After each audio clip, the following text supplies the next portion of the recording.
there's always going to be infighting, or there's always going to be internal conflict. And part of that with the secular community is the label of atheist. I choose to take the label of atheist still because of many reasons, but primarily a pragmatic one. I look at it in the idea of a matrix. You have the agnostic, gnostic, atheist, and theist. And so you can kind of mix and match these. What most people you'll find who follow this methodology are agnostic, atheist. So what do those mean? Let's explain real quick.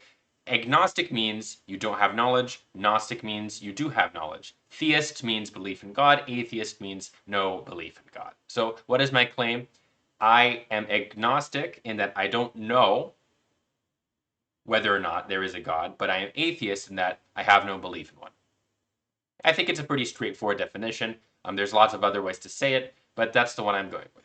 Now, there is often a group of individuals called ignostics or igtheists who I find myself getting into arguments with recently over Discord. And what these ideas are, I think they're really interesting and very provocative ideas in that they reject the label of atheist because they even give credence to the idea that it's necessary to define God, right? By even just saying that the theistic or atheistic terms exist, you are giving credence to, and in fact, supporting the idea that it is sensical to go with this idea of there being a God or not a God. One argument I've heard that's been pretty interesting is what's your favorite color for the an Apollo engine piece, right? Or what is your favorite tennis racket to somebody who has never played tennis before, or somebody who has never designed Apollo engine pieces before? So naturally, understandingly, right, you wouldn't have an answer to this. You wouldn't know. And so in the same way, the category of God is a broken category, right? There's no unifying definition for what is a God. And so it doesn't make sense to even call yourself an atheist because, well, you can't unify this idea. One person's idea of a God, even within Christianity, for example, could be completely different. You could have a Unitarian view of God versus a Baptist view of God. And their conceptualizations of what God even is completely different. Now, continue listening though, because I think this gets interesting. They say then, because the idea of God is so disparate and such a broken category, is the phrase I heard quite often, then to agree with that category, i.e. use the term God, or use the term theism, or use the term atheism, you're not being logical. You're not being logical. And so why should we use an illogical category? Why should we use an illogical term? It's not smart of you to say atheistic. And then I proceeded to receive much attack upon the stereotype of what an atheist is, somebody who just angrily and tries to, pwn theistic arguments, apologetics online. Now, I do think it actually is, and I'll explain why, worthwhile to attack arguments that support the existence of God. And I think the label of atheist is fine, and I'm going to continue using it. So I think it's still worthwhile to attack the arguments of theists online because, well, you can't get everybody just from the obvious parts of how screwed up religion can be and screwed up the most religious parts can be.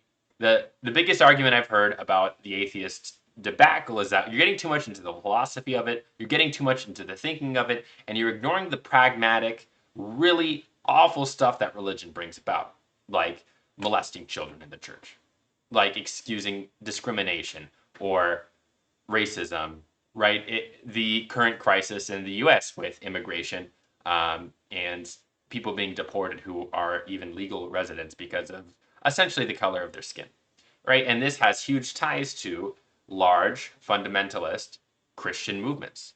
And that's a big point, and I will always attack those arguments. I will always attack things that go against the rights of human beings. But there are people who will never be moved by a moralistic argument. You need to get to the root and the core of these things with them. And that's why I still think, even today, when we create better men in this world, when we create better people, we need to have people thinking rationally from the core, right? You can't just, I heard another great secular YouTuber say this the other day, you can't just try and treat the symptoms or kind of trim the hedges, so to speak. You need to go to the core of the issue. And so I think the more and more we talk about why following religious ideas seems to be wrong, why a secular worldview makes more sense to get people to reconsider and reevaluate, we can then change more minds and make the world a better place one by one.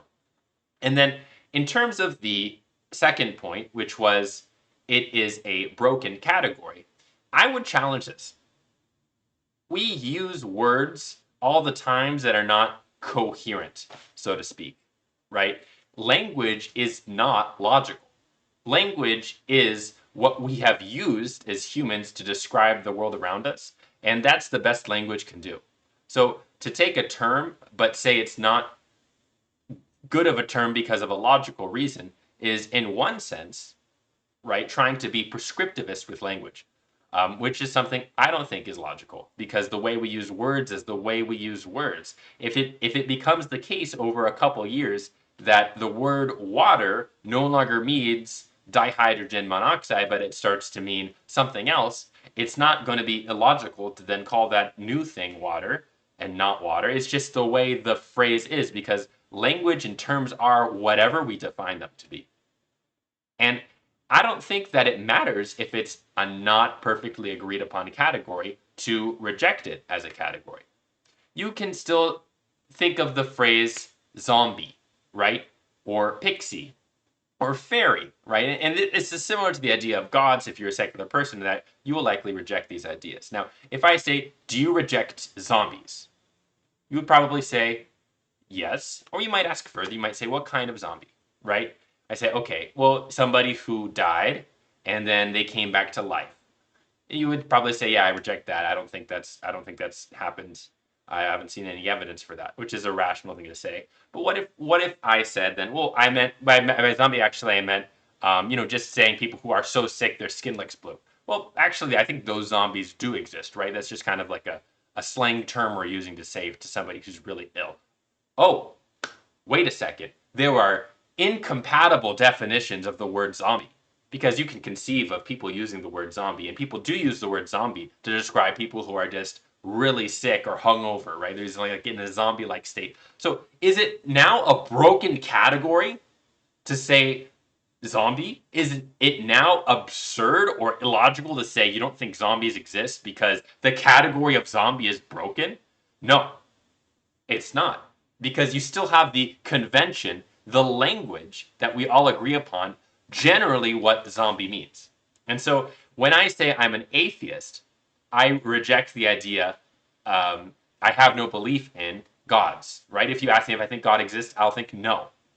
If you then turn to me and say, actually, my definition of God is just the sun, literally the physical manifestation of the sun, nothing divine, right? Nothing that's outside of the measurable world, nothing that is more than what we can measure in a sort of materialistic sense.